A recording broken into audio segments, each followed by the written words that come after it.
వేసవి రాకముందే కరీంనగర్ జిల్లాలో చెరువులు ఒక్కొక్కటిగా ఎండిపోతున్నాయి. లోయర్ మానేరు డ్యాం నుంచి నీటి విడుదల కొనసాగుతుండటంతో ప్రాజెక్టులోనూ నీరు తగ్గుతూ వస్తుంది. చెరువుల నీటి మట్టాలు ప్రమాద స్థాయికి పడిపోయాయి. రైతులు, మత్స్యకారులు, పాడి రైతులు తీవ్ర ఆందోళన వ్యక్తం చేస్తున్నారు.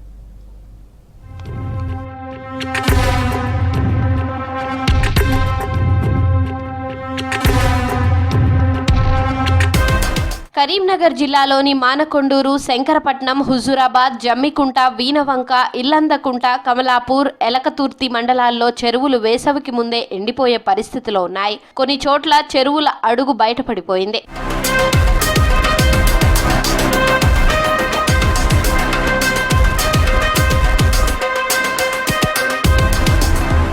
డిసెంబర్లో 24 టీఎంసీల నీటితో నిండుగా ఉన్న లోయర్ మానేరు డ్యాం 22 రోజుల వ్యవధిలోనే 15.5 టీఎంసీలకు పడిపోయింది.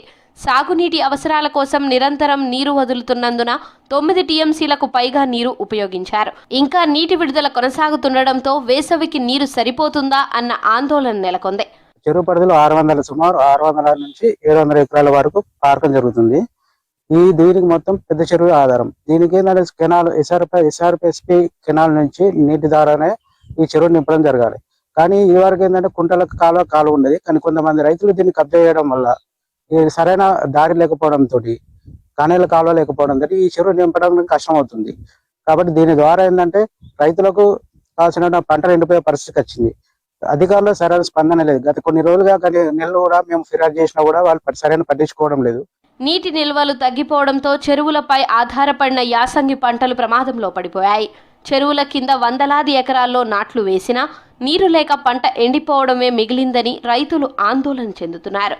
మరో 3 నెలల పాటు నీరు కావాల్సి ఉండగా చెరువులు ఇప్పటి నుంచే ఎండిపోతున్నాయని, బావుల్లో కూడా నీళ్లు తగ్గిపోయాయని రైతులు చెబుతున్నారు. చెరువుల్లో నీరు తగ్గిపోవడం వల్ల వ్యవసాయ బావుల్లో కూడా నీటి మట్టం పడిపోతోంది. దీంతో చెరువులకే కాదు బావులపైనే ఆధారపడి వ్యవసాయం చేస్తున్న రైతుల పంటలు కూడా ఎండిపోయే ప్రమాదం పొంచి ఉంది.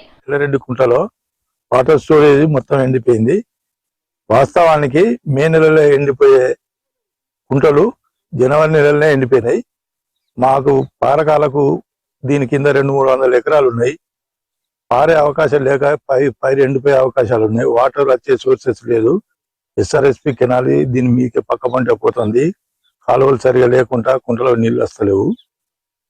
కాబట్టి మా చెరువులు, కుంటలు అన్ని నిండిన తర్వాతనే నీరు వాటర్ బయటికి పోయే సోర్సెస్ చేయాలి. మరోవైపు చెరువులపై ఆధారపడే మత్స్యకారులు కూడా తీవ్ర నష్టాన్ని ఎదుర్కొంటున్నారు. వేలాది చేప పిల్లలు పెరుగుదల కోసం చెరువుల్లో వదిలినా నీరు లేక చనిపోతున్నాయని చెబుతున్నారు. ఇలా కొనసాగితే మత్స్యకారులంతా రోడ్డుపైకే రావాల్సి వస్తుందని ఆందోళన వ్యక్తం చేస్తున్నారు. ఈ మెట్పల్లి, లింగాపూర్ గ్రామ అనుసంధానమైన ఈ పెద్ద చెరువు, దీంట్లో మేము ఒక 10 లక్షల చేపల పిల్లలు పోసినాము. దీనికి ఇప్పుడు ఎప్పుడైనా మే నెలలో ఎండిపోయే చెరువు, అలాంటిది ఇప్పుడు జనవరిలోనే ఎండిపోయే పరిస్థితి ఉన్నది. దీనికి సరైన కాలువ వసతి లేకుండా, దీనికి వాటర్ రాకుండా ఉన్నది. కాబట్టి ఈ చెరువు, దీనిలో మేము కాకుండా రైతులు కూడా నష్టపోయే సమస్య ఉన్నది. ఇక్కడ మేమేందంటే 10 లక్షల పిల్ల పోసి ఈ ఎండిపోతే ఈ పిల్ల ఖరాబ్ అయ్యి మేము అధికంగా నష్టపోయే అవకాశం ఉన్నది. చెరువులు ఎండిపోతుండటంతో గ్రామీణ ప్రాంతాల్లో పశువులకు తాగునీటి కొరత తలెత్తే ప్రమాదం ఉందని రైతులు అంటున్నారు. కొన్ని గ్రామాల్లో ఇప్పటికే బోర్ల నీరు తగ్గి పాల ఉత్పత్తి పడిపోయినట్లు తెలుస్తోంది. మెట్పల్లి చెరువు ఇంపాలే. చెరువు కింద ఒక 600 ఎకరం ఉన్నది. పసలు యాసింగి పసలకు ఎండిపోతుంది. నీళ్లు రాక, నీళ్లు చెర రాక నీళ్లు అన్ని ఎండిపోతున్నాయి. దీని ద్వారా ఆంధ్రపల్లి, మెట్పల్లి మించలి మన కాసాపురం దాకా నీళ్లు ఆగుకొని మోటార్లు పెట్టుకుంటారు, పారించుకుంటారు. అందరు తుమ్మల ద్వారా బతాయి. ఈ నీళ్ళు చెరువు ఎండితే, కెనాల్ ద్వారా ఎండితే అన్ని పొలాలు మంచిగా వండుతాయి. ఇప్పుడే నాట్లయి 15 రోజులు అవుతుంది అంతే.